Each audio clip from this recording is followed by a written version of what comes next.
Hey there, my name is Cole Adams, and you are watching the best college basketball podcast out there that covers the entire sport of college basketball, brackets, bubbles, and bid stealers. Now, here are your hosts, Jonathan Lidskin. Season 6, Episode 60 of Brackets, Bubbles, and Bid Stealers. I am Sam Fetterman. That is Jonathan Lidsky. Jonathan, how are you doing tonight? Doing well. Lighter slate tonight. Didn't get to watch basketball, but boy, last night was something. Yeah, I wanted to keep this probably as one of our quickest pods of the year. Just want to talk about two basketball games. Clemson, BYU, 3? I watched Ohio State, Illinois. Okay. 2 basketball games, and then Jonathan can talk about a third. Oh, Clemson, BYU, UConn, Florida. Jonathan, would you like to start with the early game or the late game? Late game. Okay, let's lead off the UConn Huskies 77. The Florida Gators 73 at Madison Square Garden. This one was really exciting. I thought it was one of the most competitive basketball games that I watched all year. And maybe Dan Schulman being on the call has something to do with that, as Jonathan postulated. But the energy of this game, the competitive energy, was really, really strong, Jonathan. Yeah, it was a chess match. Physicality versus strategy, in my opinion. Again, I think this is still, like, you look at it, UConn, we talked about when UConn played Florida in the NCAA tournament last year, that it was the 2 best staffs in the country. Florida lost 2 assistant coaches and John Andrezek to Campbell and Kevin Hovey to Columbia. They brought in, they promoted John Sapphire, who is a great mind, and they brought in Dave Klatsky, another great mind. So it's still a terrific Florida staff that they have. And it's still the same UConn staff, except Mike Nardi is on staff there instead of Tom Moore. Tom Moore's the GM. So 2 of the best staffs in college basketball gave us one of the best games of college basketball in my eyes of the year. And I think a lot of that is the elevation of any game that's played in Madison Square Garden, where both fan bases actually travel and make noise. I think that was something that really played a part into this game. Whenever either team made a run, it really felt like momentum was swinging because their crowd was going nuts. That lob to Tommy Houck in the second half, where they cut to the Florida crowd and everyone's doing the chomp and they're all going nuts. Like, that's what Garden basketball should be. Like, it's Stores South, but it should be everybody should come to the Garden. And like, it's the Mecca. It's the Mecca, and I love when fan bases make the trip. Yeah, no doubt. The energy was incredible. I think on the actual game itself, like, it was a really well played basketball game. It wasn't perfect by any means, but getting that out of Xavier Lee, even though he didn't shoot it well from 3, was much needed. And they just, like, maybe he gets more comfortable for them as the year goes on. But it occurred to me last night, and I can't believe I forgot to text you this. This Florida team reminds me a lot of that first Chris Beard Texas team, where they play really solid defense. They have a lot of athletes, a lot of size. They don't have, like, the skill or roster construction that'll, like, get them over the hump against really good teams. I was texting with Eric Fawcett kind of about this, and we kind of agreed that, like, hey, this roster is built to have a high floor, and if you can get anything out of the guards in crunch time, that's going to help you. But right now, this is not a roster built to win in crunch time. And I think that's something you need to look at here. But I like the dynamic that you get from playing Condon and Chinyelu together. I kind of noticed in the second half, like, hey, like, you got 2 bigs, but you can't really double either of them, because if you help off of one of the bigs, they're just going to throw one at the rim, and the other one's going to get the offensive rebound. Yeah. So I like that dynamic, but how many times? And Thomas Houck is incredible. He's incredible. But how many times can he dribble off of his foot in a big spot before you realize that you need ball handling guards that can take big shots? Yeah, agreed. they also just like they don't have any sort of depth. It's very clear that like Todd Golden does not trust anyone on this team past the first 7.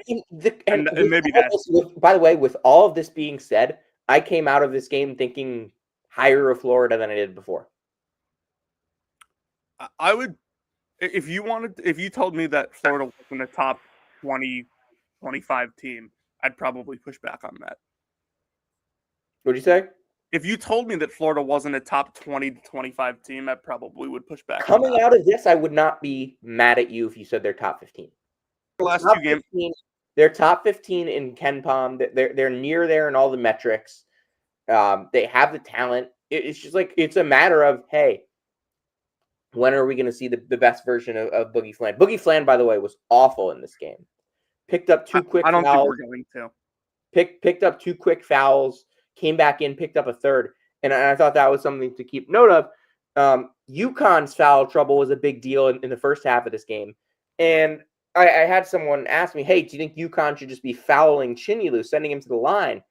Not a good free throw shooter, 0 for 4 in this game." And I said, like, no, like you can't do that because all of your guys are in foul trouble. What's more important is Terrace Reed needs to be on the floor. Solo Ball needs to be on the floor. Like Braylon Mullins picked up 3 fouls in like 7 seconds in this game. And then like Hurley sticks with him with 3 fouls. And this was I think the moment that I felt turned the game around for UConn. He hit a jump shot. And that was like, okay, Mullins is settling in. And for a freshman, 2nd game in Madison Square Garden, 4th game of his career, and it's already like the 3rd major game. I felt like he was having the opposite performance as he did in the Kansas game early. I thought that kind of Florida, just the energy, he didn't match the energy of the game. He was fouling a lot. He comes in, settles in, makes a shot. But if you look in the first half. A tough shot, by the way. Early in the first 2 shots that he took, I think he took like a deep 3 and like a fading 2. And neither of them were particularly close. And I'm like, Mullins is out of his depth right now. Get him out of the game. Dan sticks with him. He scores 6 big points, eventually picks up that last foul, but he was big. You know who else was big in this game and he didn't score is Jaden Ross. Malachi Smith, awesome. I texted you, Jonathan, the day before this game that J. Ross and Malachi, their UConn's best lineups this year have included J. Ross and Malachi. That's a little surprising if you look at it that way. But those 2 guys bring such a shift in energy from the rest of this group. And I think it's really important to note that for UConn, maybe you haven't gotten the best performances so far this year out of Solo Ball. And obviously he's coming along. Maybe there's been some nights where Silas Demery doesn't have it. This night was one of them. I thought that Demery was going to play really well against kind of Florida's guards. He didn't. He struggled to create his space. He picked up 2 quick fouls, never really settled into a rhythm. But I think that eventually UConn just found that Malachi Smith is their closer in a game like this. Sure. I don't really know why Jaden Ross was in there at the end of the game against the press. That was dumb. That was bad. That was the one thing that confused me. UConn still has problems getting the ball in against the press. This was a problem last year, and this is a very elementary problem for a top 15, top 5 college basketball team to have. But UConn has it, and what was weird? What was burning to the level that like I don't know like if it's like gonna keep them from winning a national championship. But like you gotta solve it. What was weird to me was that they fixed it once and it looked like, oh, okay, they figured out how to break it. But then the next time down, like they were back to not being able to again. Like if a team's gonna force you to enter the ball to the corner, and I get like this is easier said than done. But if a team's gonna force you to enter the ball to the corner, which is what Florida is doing, and is what a lot of good presses will do. Like you have to be ready to throw the ball back to the inbounder. Absolutely, no doubt. And it didn't look like UConn had the spacing to do that or was ready to do that. Yeah, because everyone's coming right down to the ball. Yeah. And you basically got 3 guys on the baseline that you're trying to inbound it to. You throw it into the corner, and now there's 2 guys guarding the corner. The corner's trapped.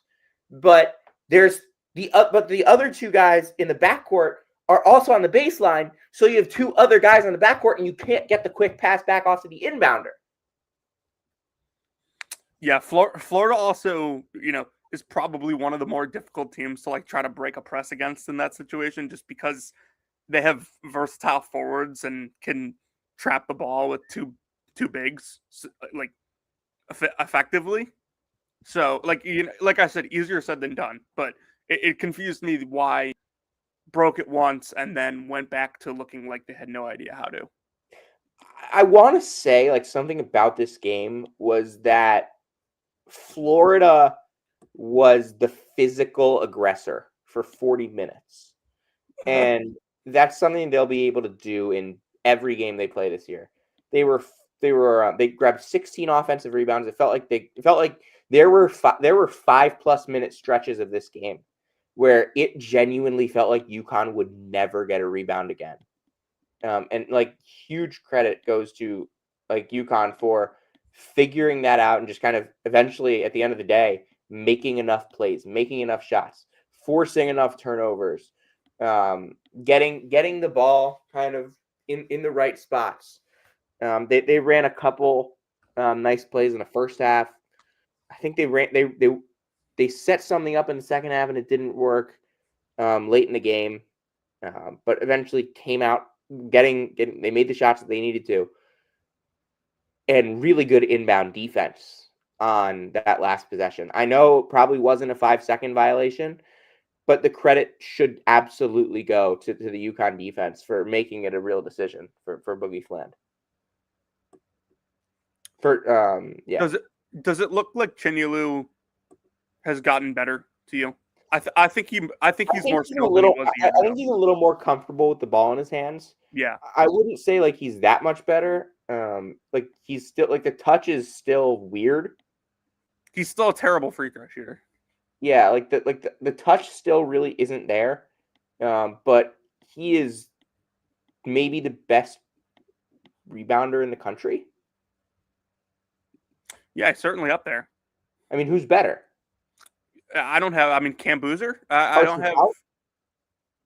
don't have anyone definitive off the top. Yeah, maybe Carson Tout. Oscar Clough. And Billis actually pointed this out last night. He goes up with two hands and grabs the ball with two hands. Yeah, he did not. He said this 4 times.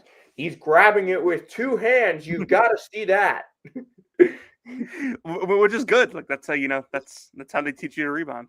No, I thought this was a well-called game. I think this is a well-called game by Billis and Simon. Not a well-called game by Breeding and Shows. Yeah, I mean, it's Breeding. What do you? Yeah. By the way, do you want to know? It's like watching the Titanic and expecting. By the way, I got Marquez Pettigrew and Kip Kissinger at Rose Hill tonight for Fordham FDU.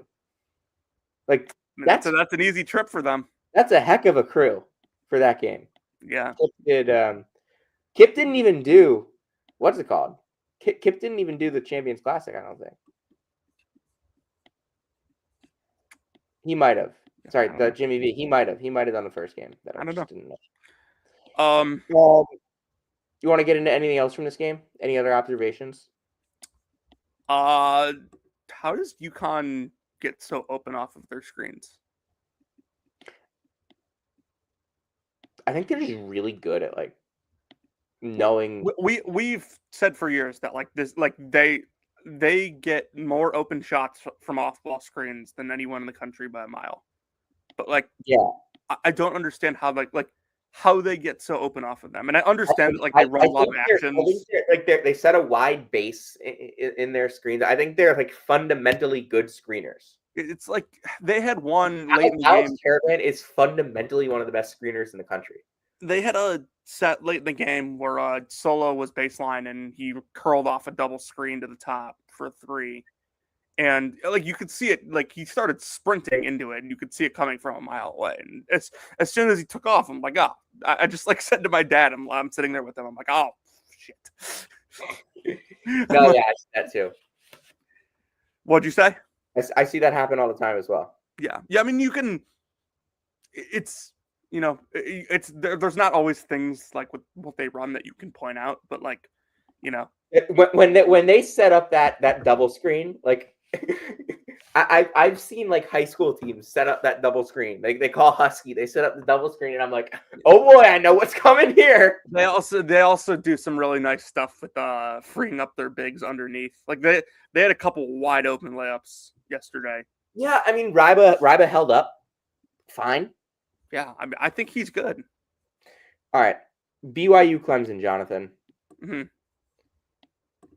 I texted you the night before this game, and I said, I'm not sure BYU isn't like a little bit of a metrics tricker right now. I still think they are. They still might be. The first this game, Clemson got every bounce. BYU's defensive rotations and communication was really bad. They were throwing like three different, they would like send three different guys to rotate to the top of the key when you'd get a pass from the wing, and then it would leave the repass to the wing wide open. Clemson, I think they made like 7 or 8 threes in the first half or something, and it felt like all of them were wide open. Clemson's size made a real difference in this first half. I felt like they were really disrupting DeBonsta. They were kind of getting in his face. They did a good job with that. And then in the second half, it didn't matter what Clemson did defensively. DeMonsta just decided that he was the best player on the floor. Listen, Clemson did not play a good defensive second half, but like I don't. It was a lot better defensive second half than BYU's defensive first half. Is what. Yes, agreed. Even though I think BYU scored more points in those minutes than Clemson did in the first half. Yeah. However, I mean, this is the worst half of Clemson basketball since they did it last time. They've done this twice now. They've done this twice. At least last time, Brown, it was the first half, and Brownell adjusted, and they sort of got back into the game. They were up by 20. Yeah, so you can speak better to this than me, who only watched the final, couple minutes of this. But I mean, did BYU switch up the way they were playing defense, or? For me, what it looked like was like Clemson was getting after it on the glass in the first half. Everything that Clemson was doing well in the first half, BYU did well in the second half, and everything that BYU did poorly in the first half, Clemson did poorly in the second. That is cliche. That is cliche. But I swear to God, I felt like I was watching BYU's first half offense when Clemson got the ball. They were like missing. They were like they weren't creating advantages. They were dribbling too much into the lane and then like passing out. They weren't looking at the rim, and then they would like miss a three or miss a two. And that was exactly what BYU was doing in the first half. I swear, I felt like I was watching the same offense, except with two different teams. And maybe it was just that side of the floor. Okay. Who knows? That makes sense. But I thought that in the second half, and Kevin Young kind of said, like, I don't remember. I was listening to Norlander this morning. I don't remember exactly. But can I also say, like, man, Keba Kaida is still my favorite player in college basketball. This guy is a monster. His blocks are, and Jay Billis called them volleyball spikes. I can't do the voice anymore. I did it once, can't do it twice. He called them volleyball spikes. Like, by the way, I think Billis brought out a volleyball spikes in the first game and the second game. Mm-hmm. Tacky. But they were volleyball spikes from Kaida. Like 4 or 5 dunks in this game, including one that like altered the rim to the point where we had a 15-minute delay and they had to do in-game layup lines. You didn't see that? No, I did see that. Okay. It was funny. A couple steals, 7 rebounds. He was great. Is Clemson not doing a lot of high-low stuff this year? It's less. It's a lot more kind of penetrating. Okay, because I see very few teams do high-low, so like their percentile is high, but like 1.3 per 100 possessions on high-low. I mean, it wasn't like particularly crazy high last year. It was just kind of their thing. I mean, But what I want, there's very few teams in the country that can do it because you have to have two bigs that can pass. yeah, just want to also say the biggest thing for me in this game, though, it wasn't DeBonsta as a scorer. It was DeBonsta as a passer in the second half. I think that he created so many advantages, and he wasn't forcing his shot. Like, he can take any shot, but he created separation enough. Like, he took 17 shots in this game, like, and he took 10 free throws. That's big. Like, that is huge for him. Like the last game, he took 1 free throw. Four the game before that. He should be taking 10 free throws a game. AJ DeBonsta has no excuse to not take 10 free throws a game in college basketball, but he now also has 11 assists in the last 2 games. He was creating an advantage in the paint and kicking it out for a 3, creating an advantage in the paint and shoveling a pass over to Kaida, giving it to Wright Saunders. And I honestly did not feel like Saunders was felt in this game. Like, I didn't feel him. I didn't feel Davis very much either. He made like 1 big shot.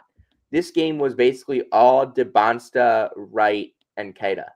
And then Wright comes through. Wright was awesome in the first half, like the first 10 minutes of this game, and then like disappeared until the very end when he came through with like I think one like a runner and then the 3, obviously at the buzzer. I can't believe we've talked for like 7 minutes about this game and we haven't talked about the buzzer beater 3 that won it. Horrible defense, by the way. How do you let them split? I don't know. I have no idea. I think they were just really, really, really badly trying not to foul. Also, like, how do you let them catch going towards the basket? Yeah, you just kind of have to wall up and like throw your hands in the air and say, all right, like you're not getting past me. Yeah. Like you are not coming to me with momentum. It was like Clemson's players were like scared to foul. Yeah, and like they should be scared to foul in that situation. But that's why you should be in legal guarding position, ready for him to charge into you. Like you should be taking a charge there. There was what, like 1.6 on the clock? 1.6. And by the way, like ridiculously bad clock management right before that from BYU. Yeah, they took like 5 seconds to get it over and then called timeout, right? Jonathan, what was AJ DeBonsta's usage rate in this game? It was 40%. Yeah, that was pretty crazy. 0 stocks, by the way. 40%, 0 stocks. The defense has not been great for AJ, but he kind of locked in the second half. It's one of my biggest pet peeves of basketball, when guys have all the tools in the world to be elite defenders and they aren't. I want to say AJ locked in the second half defensively. He was so good all around. I still feel like there's more to AJ DeBonsta than what we've seen, and he was so good last night. And that's the thing. Like it's tantalizing. Like I look at this guy and I'm like, oh my God, you can be so good. You can be the best player on any court you step on. It feels like he's just scratching the surface. Yeah, it is kind of. I'm not even talking about like NBA long term. I'm talking about how good he can be as a college basketball player. Yeah, it's crazy. It's crazy how much 4 months as BYU pursues a national championship. It's crazy how much we can nitpick about a guy that's 6th in the Ken Pom Player of the Year race. Yeah, no, he's incredible. You know, some people were tricking their way into that race, but not him. He's been legit. Who was tricking their way into that race, Jonathan? Dude, I'm not even going to talk about him tonight. No, talk about him. I'm not saying his name. I refuse to say his name on this pod. We're not here to talk about their game. They didn't play. We're not saying his name. All right. You want to talk about Ohio State, Illinois? I'm trying to think if I had anything else to say here. Depth is still going to be an issue for this BYU team. I think like they have 6 guys that can play right now. Maybe Boop comes along. Boscovich is only playing like barely right now, which is weird to me the way he closed last year. But Yeah, that's something to monitor. Yeah, so Illinois, Ohio State. I stand by it, and I said this to a friend who asked me about the game yesterday before like during the afternoon. Ohio State has the worst home court advantage in the Big Ten. Easily. In a conference that has great home courts all over the place, Ohio State has the worst home court advantage in the Big Ten. It was a little concerning to me that Bruce Thornton had 24 in the first half, and they were down 4. Down 4. This team is just not that good. Bruce Thornton is going to be, I think, the all-time leading scorer at Ohio State when he's done with his college career. If you could look that up, please. And he may not have an NCAA tournament appearance to show for. This guy has just been at Ohio State, by the way. A program that went to multiple Final Fours under Thad Matta. Bruce Thornton is 414 points away, so he's not gonna break Dennis Hopper. Okay. Regardless, he is one of the best scorers. That's basically averaging. I mean, I guess it's possible. That's averaging 20. I mean, let's call it 22 games left. Well, he's averaging 21.7. So if he averages that for the remaining 22 games of the season, he's got a chance. He's got a chance depending on how far they play. I revised that. Bruce Thornton is chasing the Ohio State all-time scoring record. So this is a guy that could, at the end of this year, be the all-time leading scorer at Ohio State, and he may not have an NCAA program that has made 11 Final Fours. He may not have an NCAA tournament appearance to show for. This guy just came to school and got buckets and lost a lot for 4 straight years. And it's never his fault, by the way. I don't want to write off Ohio State by any means. This is still a really good offense that will win games this year and may end up making the NCAA tournament. May end up being a single-digit seed when it's all said and done. But man, this team does not play a lick of defense. No. Keaton Walker, how about that? Yeah, I got to make a meme about him and Will Riley with you. Well, Wagler's significantly better than Will Riley. Agreed, but as a prospect, he's not even close. Okay, and what? We're arguing 2 different things here. All right, a couple other things to go over before Will Riley, who you act like he was like Rati Andronikashvili last year when he was he was an all-league corner stander. He was quite good, actually. No, he was a good player. He stood in the corner a lot. Yeah, he was better in the second half of the year. Nebraska and Washington and Wisconsin basically. Real quick, I hate I don't hate it. This Illinois team is extremely talented and very good. I just hate that they play the same way they have with their previous teams. It just I don't. They're very good, but I think they could be truly elite if they played a way that maximized the personnel. Yeah, Nebraska's 90, Wisconsin 60. They basically swapped spots in KenPom. Nebraska up 26. They're 10-0. They play at Illinois on Saturday. Big one. Miami, Ohio State undefeated. Shout out Jake Hall for New Mexico at 24 tonight. Liberty drops by 40 against NC State. Are we buying or selling Sam Houston State as the current favorite in Conference USA, or is it still the Flames, Jonathan? We're selling that, but we've been in on the Flames. Cash Unat has been really good for them. The Bearcats. Yeah, he was the Sam Houston State is the Bearcats, Jonathan. What did I call them? The Flames. Liberty is the Flames. I said we're selling that. No, you said we're in on the Flames. Oh, my bad. No, we're in on Sam Houston State.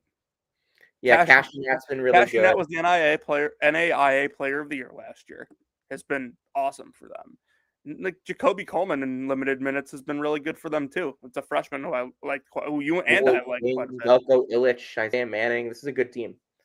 Mm-hmm. New Mexico State's good too. 6-2. CUSA is just a good league. Yeah. It has been for, a little while now. St. Bonaventure comes back, beats Colgate. They were down 14 in the second half of this game. Wait, Bonaventure won? Yeah. 85-77. Wow, I texted you Langle and then didn't even check the final score. A couple other scores to keep note of: Bucknell 51, Rider 38. Rider does not have a win against a Division I opponent. They are 0-8 against those teams. This from yesterday. They now have home losses to Coppin State and Bucknell, including 38 points at home against Bucknell, 0.62 points per possession. Nobody scored more than 7 points. It could get real ugly in Lawrenceville. Can I give you a helmet sticker? Yeah. Nazir Meyer.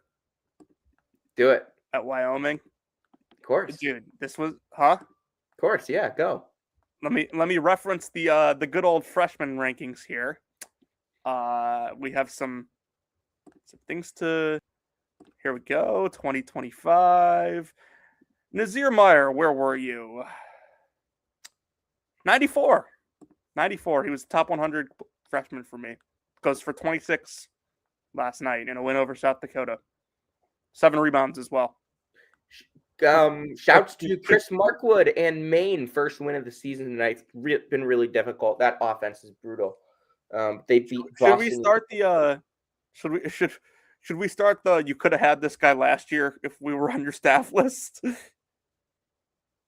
Nazir Meyer? Probably. I mean, we said that about a couple guys last year. Pasha hasn't done much for Virginia Tech. No. All right. Last thing to discuss before we get out of here. Bedford. Earl Grant. Come to the games. Earl Grant was Joe up to Conti. He was tweeting at fans last night. Tonight, he lost to UMass. And blew a 7-point lead. That's more than just losing to a team you're better than.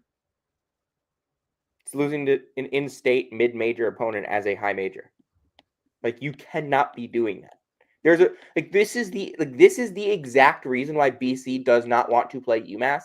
It's because it's embarrassing when they lose, and it's not an if they lose, it's a when they lose, and UMass isn't good. Hand up. I have something to say. Go. I think games like this should be played every year. Yeah, like they should. Stop. If you're losing a game like this, it's a sign that you're not doing a good job. They should be. I wish Mizzou played St. Louis every single year. Shout out Marcus Banks. They will never play UMBC transfer is shooting 39%, 40% from three. Hit 6 tonight. Has hit 4 threes in 1, 2, 3, 4, 5, 6 games. 6 out of the 10 games this year for UMass. That's pretty special. Just curious, is 44.2 true shooting percentage good enough to win ACC Player of the Year? Don't think it is, Jonathan. Oh, okay. I was just wondering. If you got to this point in the podcast, text me all caps hand. Yes. All right, Jonathan, you want to take us home? Wait, 1 sec. Tomorrow. Big game. This is a mid-major Thursday if I've ever seen one. Friday, 12 Eastern, we will be on the pod live. Tate Frazier will be joining us, Jonathan. You want to take real us quick, home? do you have any actual thoughts on Iowa State, Iowa? We'll talk Friday. Okay. Wanted to keep this one quick. Yeah. If you came to hear about Tyler Self and where he's working, you came to the right place. If you came to hear about Donald Hand winning the ACC Player of the Year, you came to the right place. And if you came to hear about the latest happenings with Caleb Grill, you came to the right place. This has been Season 6, Episode 60 of Brackets, Bubbles, and Bid Stealers. We'll see you next time.